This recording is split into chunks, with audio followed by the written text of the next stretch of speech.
भारत में घर से बाहर निकलना कोई खतरे से खाली काम नहीं है। हमारी सड़कें इतनी डेंजरस हैं कि अगर आप सही सलामत घर पहुंच जाते हो तो अपने आप को आप लकी समझने लगते हो। एक बार आंख बंद करके विजुलाइज करो कि भारत में एक नॉर्मल रोड कैसा दिखता है। 50-60 फीट का 2 वे रोड होगा जिसकी एक एक लेन तो पार्किंग से ही घिरी रहेगी। बची हुई लेन में गाड़ी, बाइक, बस, ट्रक, साइकिल, रिक्शा, पेडेस्ट्रियन और स्ट्रे कैटल सब एक साथ चल रहे होते हैं। फुटपाथ या तो होगा ही नहीं और अगर होगा तो उसमें दुकानें लगी होंगी। ये भारत के किसी भी शहर की एक कॉमन पिक्चर है। इसीलिए जब फॉरेनर्स ये देखते हैं तो कहते हैं कि भारत की रोड्स आर ऑर्गेनाइज्ड केओस। मेरे हिसाब से भारतीय रोड्स सिर्फ एक ऑर्गेनाइज केओस नहीं बल्कि एक डेथ ट्रैप भी है। आपने शायद GTA गेम के बारे में सुना होगा, बहुत लोगों ने बचपन में खेला भी होगा। मेरे हिसाब से हमारे यहाँ मेजॉरिटी लोग ऐसे ड्राइव करते हैं जैसे वो रियल लाइफ में GTA खेल रहे हो। रूल्स तोड़ना, रैश ड्राइविंग, किसी को ठोक दिया, रोड रेज, मन किया तो रेड लाइट पे रुक गए, नहीं तो भगा ली, मन किया तो फुटपाथ पे चढ़ा दी। ये बड़ा कॉमन प्रैक्टिस है। और कमाल की बात यह है कि हमारे रोड्स पे कोई एक डेंजर नहीं है बल्कि सब लोग एक दूसरे के लिए डेंजर है। गाड़ी वाला ट्रक वालों से डरता है, बाइक वाले गाड़ी वालों से डरते हैं और पेडेस्ट्रियन तो भगवान भरोसे चल रहे हैं। इसीलिए मैं कह रहा हूँ कि भारत में ड्राइव करना एक ऐसे गेम की जैसा है जिसका डिफिकल्टी लेवल किसी ने हाईएस्ट मोड पे सेट कर रखा है। बल्कि आज की वीडियो में चलो एक गेम खेलते हैं। इसका नाम है NFS यानी need for safety Indian edition. हमारे इस गेम में होंगे 4 कैरेक्टर। अमित जो एक थार ड्राइवर है, कपिल जो एक डिलीवरी बॉय है, मनीष जो रिक्शा चलाता है और जया जो पैदल कम्यूट करती है। तो इनका दिन कैसे गुजरता है आइए देखते हैं।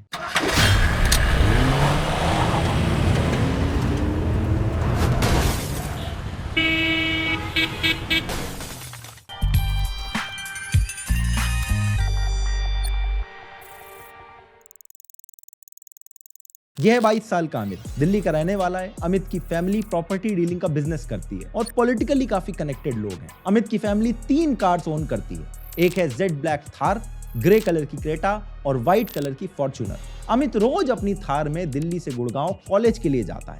अमित ने अपनी थार के शीशे काले करवाए हुए हैं जबकि ये दिल्ली NCR में अलाउड नहीं है। पीछे की विंडो पर अपनी कास्ट का बड़ा सा स्टिकर लगवाया हुआ है और कार के आगे एक पार्टी का झंडा लगा रखा है। अमित को रील्स बनाने का बड़ा क्रेज है।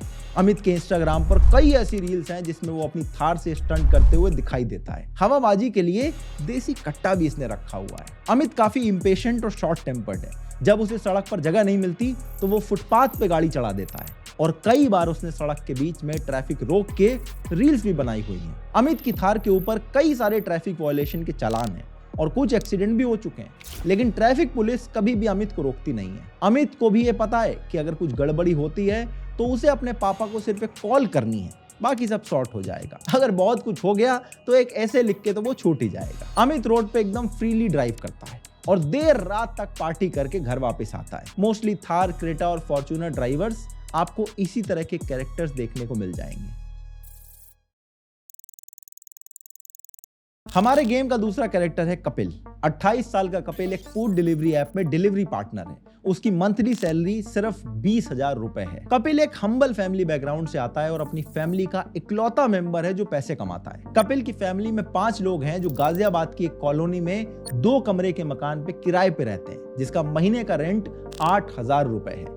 कपिल के पास एक इलेक्ट्रिक स्कूटी है जो ओरिजिनली 1.5 लाख की आती है, लेकिन उसने इसे लोन पे खरीदा हुआ है। कपिल सुबह के 9 बजे ही अपने काम पे निकल जाता है और उसकी शिफ्ट यूजुअली 12 से 14 घंटों की होती है। उसकी पॉलिसी है कि अगर 30 मिनट में फूड डिलीवर नहीं हुआ तो कस्टमर को फ्री में फूड मिलेगा, लेकिन इसके पैसे कपिल की सैलरी से काटे जाएंगे। कपिल के साथ ऐसा पहले 2 बार हो चुका है, इसीलिए वो मेक श्योर करता है कि किसी भी तरह से हर डिलीवरी वो टाइम पे करे, फिर चाहे उसके लिए उसे थोड़ी रैश ड्राइविंग ही क्यों ना करनी पड़ जाए। इसके चक्कर में उस पे कुछ चालान भी हुए हैं और 1-2 छोटे मोटे एक्सीडेंट भी हो चुके हैं। कपिल की जॉब काफी स्ट्रेसफुल है और रोड पे जो केओस मचा रहता है उससे उसका स्ट्रेस और बढ़ जाता है क्योंकि कपिल ऑलमोस्ट पूरे दिन रोड पे ही रहता है, लेकिन इसकी वजह से वो पॉल्यूशन, रोड डस्ट और नॉइस से भी हमेशा एक्सपोज्ड रहता है। यानी हाई चांसेस है कि उसे या तो माइग्रेन या सांसों की कोई बीमारी फ्यूचर में जरूर हो जाएगी। कपिल रोड सेफ्टी के मामले में काफी नीचे रैंक करता है क्योंकि वो एक 2 व्हीलर पे है, इसीलिए कोई भी फैटल एक्सीडेंट होने के चांसेस उसके साथ सबसे ज्यादा हैं। अब इमेजिन करो कि जब आप ये वीडियो देख रहे हो तब कपिल जैसे हजारों डिलीवरी बॉयज अपनी जान हथेली में लेके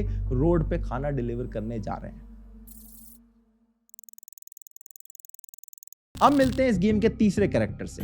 ये है 35 साल के मनीष, जो पुरानी दिल्ली के सीलमपुर एरिया के रहने वाले हैं। मनीष एक ई रिक्शा चलाता है जो उसने रेंट पे ले रखा है। मनीष की जिंदगी काफी बेसिक है। एक कमरे के छोटे से किराए के घर में रहता है अपनी बीवी और 2 बच्चों के साथ। सुबह 7 बजे निकलता है और रात के 10 बजे तक दिल्ली की गलियों और चौक में चक्कर लगाता रहता है। Metro station, market, school, hospital, सब्जी मंडी, हर जगह से पैसेंजर उठाता है। मनीष का लक अच्छा रहा तो दिन भर में वो 500 रुपए कमा सकता है, लेकिन एवरेज दिनों में वो 300 से 400 रुपए ही बना पाता है। लेकिन मनीष के साथ एक प्रॉब्लम है। मनीष के पास ड्राइविंग लाइसेंस नहीं है, ना ही उसे रोड के नियम कानून पता है। कई बार तो इंडिकेटर को यूज करना भी वो भूल जाता है। कभी कभार लेन फॉलो करने में भी मनीष को दिक्कत आती है। मतलब जहां जगह मिली वहीं से वो घुसने की कोशिश करता है। अक्सर ट्रैफिक सिग्नल पे इंतजार करने का मनीष का मन नहीं करता है और सिग्नल पे खड़े होने के 5 सेकंड बाद ही अपने आप उसका हाथ हॉर्न पे पहुंच जाता है। बाय द वे, कई बार ना मनीष की वजह से ट्रैफिक जाम भी हो चुका है। रिक्शा चलाते चलाते पान या गुटखा चबाना मनीष के लिए कोई नई बात नहीं है और कभी कभी दिन भर के स्ट्रेस के चक्कर में 1-2 पैक भी मनीष लगा ही लेता है। और उसके बाद छोटी मोटी ठोका ठुकी होना, पैसेंजर या किसी और गाड़ी वाले से उलझ जाना, अरे भाई इतना तो चलता ही है मनीष की लाइफ में। मनीष उसी भीड़ का हिस्सा है जिसमें 2 लाख से भी ज्यादा ई रिक्शा ड्राइवर शामिल हैं। अब हालांकि इसमें आधे से ज्यादा अनरजिस्टर्ड है, लेकिन फिर भी ये मनीष जैसे ही लोग हैं जो छोटी दूरी की कम्यूटिंग का बैकबोन बन गए हैं। 10 रुपए में 2 किलोमीटर की राइड ये लोग करवाते हैं। मेट्रो के आगे पीछे की लाइफ इन्हीं के भरोसे चल रही है। हर रोज नए रूट्स, नए पैसेंजर, लेकिन मनीष की जिंदगी वही पुरानी रहती है। गेम का 4th कैरेक्टर है 26 साल की जया। लाजपत नगर में रहती है और ऑफिस भी पास में ही पड़ता है, इसीलिए रोज वो पैदल चल के ऑफिस जाती है। जया का कहना है कि चलना सबसे सिंपल, हेल्दी और माइंडफुल कम्यूट है, लेकिन भारत की सड़कों पर चलना सिंपल कभी नहीं होता है। पेडिस्ट्रियन होना जया के लिए यहाँ एक डेली स्ट्रगल है। ऑफिस जाते वक्त जया को ना फुटपाथ मिलता है और ना ही जेब्रा क्रॉसिंग। कभी कभी सड़क के कोने पर छोटा सा ब्रोकन टाइल मिल जाता है, लेकिन ज्यादातर उस पे या तो कोई बाइक चढ़ी होती है या फिर पानी भरा हुआ गटर पड़ा रहता है। वाटर लॉगिंग के टाइम पर तो साइड वॉक और ड्रेन के बीच का फर्क ही नहीं पता चलता है। ओपन ड्रेन के किनारे चलना, पार्क्ड गाड़ियों के बीच से निकलना और कभी कभी डायरेक्टली ट्रैफिक के बीच से रोड क्रॉस करना, ये सब जया के लिए एवरीडे रूटीन का पार्ट है। और जया भी अब इस सिस्टम के साथ एडजस्ट कर चुकी है। कभी सिग्नल का इंतजार नहीं करती। जब भी गाड़ी का फ्लो थोड़ा सा स्लो दिखता है, सीधा एक हाथ दिखाया और रोड क्रॉस कर लेती है। अरे जे वॉकिंग तो मानो डिफॉल्ट मोड है।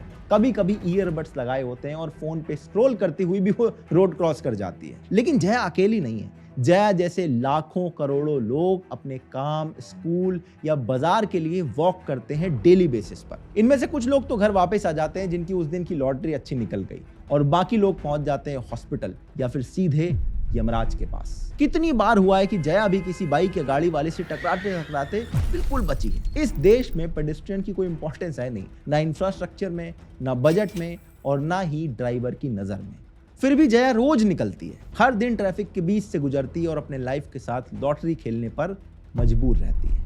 इन 4 कैरेक्टर्स के जैसे आपको बहुत लोग दिखेंगे। इसके अलावा बसेस, ट्रक्स और कई और कम्यूटर्स देखने को मिलेंगे, जैसे बाइकर्स जो ऑफिस जा रहे हैं, vlogger bikers, tempo, cars, cabs, road पे स्ट्रे कैटल्स भी होंगे और इलीगल इंक्रोचमेंट भी। अब देखो ये पूरा सिनेरियो प्ले आउट कैसे करता है। अमित एज यूजुअल स्पीड से गाड़ी चला रहा होगा। कपिल भी टाइम पे डिलीवर करने के चक्कर में कई गाड़ी वालों के सामने से कट मारेगा। मनीष को पता ही नहीं है कि एक ही लेन में चलाना होता है, इसीलिए वो सवारी दिखते ही दूसरी लेन में घुस जाएगा। और जया जो पैदल चल रही है वो बिना रेड लाइट देखे रोड क्रॉस करने की कोशिश करेगी। और बाकी लोग भी जल्दी में होंगे, इस चक्कर में कोई भी किसी को साइड नहीं देगा, कोई भी किसी को पहले निकलने नहीं देगा, और फिर रोड पे लगेगा घंटों का जाम और अननेसेसरी हॉकिंग। लेकिन कपिल को टाइम पे ऑर्डर डिलीवर करना है, इसलिए वो फुटपाथ पे स्कूटी को चढ़ा देगा। उसे देख के कई बाइक वाले भी उसके पीछे चल पड़ेंगे और जया जो फुटपाथ पे वॉक कर रही थी, उसे इन बाइक वालों से बचने के लिए रोड पे उतरना पड़ेगा। अमित के लिए रेड लाइट मैटर नहीं करती, इसलिए वो सीधा रेड लाइट तोड़ता हुआ आगे निकल जाएगा। मनीष को बस वाला स्टैंड पे रुकने नहीं देगा। बस वालों को ट्रक वाले ओवरटेक करने की कोशिश करेंगे और ट्रक वालों को गाड़ी वाले। आजकल व्लॉगर बाइकर्स भी बड़े पॉपुलर हो रहे हैं, जिन्हें लगता है कि वो मोटो जीपी की रेस कर रहे हैं शहर के बीचों बीच। कई बार उनके एडवेंचर्स भी रोड पे दिखाई देते हैं, और ये सब ऐसे रोड पे हो रहा है जो पहले से ही टूटा पड़ा है। कहीं बड़े बड़े गड्ढे हैं तो कहीं पे पानी भरा है, कहीं पे मैनहोल खुला हुआ है। और याद रखना कि इन सब के चलने के लिए लेन सिर्फ एक ही है। अब आप खुद सोच के देखो कि इस पूरे केओस में एक्सीडेंट कैसे नहीं होंगे। इसीलिए मैंने कहा था कि भारतीय सड़कें एक तरह का डेथ ट्रैप है। हर कैरेक्टर के पर्सपेक्टिव से देखने निकलो तो चीजें कितनी बदल जाती हैं। जया जब पैदल चल रही थी तो उसे बाइक वालों से कितनी इरिटेशन हो रही थी, लेकिन जब वो खुद किसी कैब में बैठ जाएगी तो उसे रोड पे कोई पैदल चलने वाला दिखेगा तो वो छूटते ही बोलेगी, अरे ये कैसे रोड क्रॉस कर रहा है, इसे मरना है क्या। जब रिक्शा में होगी तो उसे लगेगा कि यार बेचारा रिक्शे वाले को तो निकलने नहीं दे रहा है कोई, लेकिन जब वो खुद बस में होगी तो सोचेगी कि रिक्शे वाले कहीं से भी घुस जा रहे हैं, कितने अनपढ़ लोग हैं। अभी तो हमने सिर्फ दिन का सिनेरियो देखा है, रात को रोड और डेंजरस हो जाते हैं जब इसमें ट्रक भी शामिल हो जाते हैं, जिसमें आधे से ज्यादा truck drivers drunk and drive का केस बनते हैं। जब अमित जैसे ड्राइवर्स पार्टी के नशे में हाई बीम करके अपनी क्रेटा या थार दौड़ा रहे होते हैं, जब रोड पे विजिबिलिटी पहले से ऑलरेडी कम होती है, जब मनीष जैसे ड्राइवर्स रॉन्ग साइड चल रहे होते हैं, कपिल और जया जैसे लोग रोड पे सबसे ज्यादा वल्नरेबल होते हैं क्योंकि इनके पास कोई प्रोटेक्शन नहीं होता है। इसीलिए हमारे यहाँ आए दिन इतने ज्यादा हिट एंड रन के केसेस देखने को मिलते हैं। भारत की सड़क एक सिंपल कंक्रीट स्ट्रेच नहीं है, ये एक बैटलफील्ड है जहां हर रोज एक वॉर छिड़ी होती है। ये सड़क सिर्फ एक जगह से दूसरी जगह पहुंचाने का जरिया नहीं है, ये भारत के सिस्टम का रिफ्लेक्शन है जहां डेवलपमेंट का मतलब फ्लाईओवर के रिबन कटिंग तक सीमित है और ग्राउंड रियलिटी गड्ढों, वाटर लॉगिंग और इलीगल ठेला पे अटकी हुई है। अमित हो या कपिल, मनीष हो या जया, सब इसी सड़क पे मिलते हैं, मगर किसी के पास प्रिविलेज की शील्ड है तो कोई सिर्फ अपने लक के भरोसे चल रहा है। ये सड़क किसी एक के लिए नहीं है, लेकिन हर कोई इसे अपनी पर्सनल प्रॉपर्टी समझ के चलता है। आज के समय हमारे शहरों में फुटपाथ होना एक बेसिक राइट नहीं, एक लग्जरी बन चुका है। जहां फुटपाथ होता भी है वहां पर या तो रेडी वाले ने 500 रुपए घूस दे के फुटपाथ पे दुकान लगाई होती है, या फिर किसी मिठाई वाले का फ्रीजर और पानी पूड़ी वाले का ड्रम पड़ा होता है।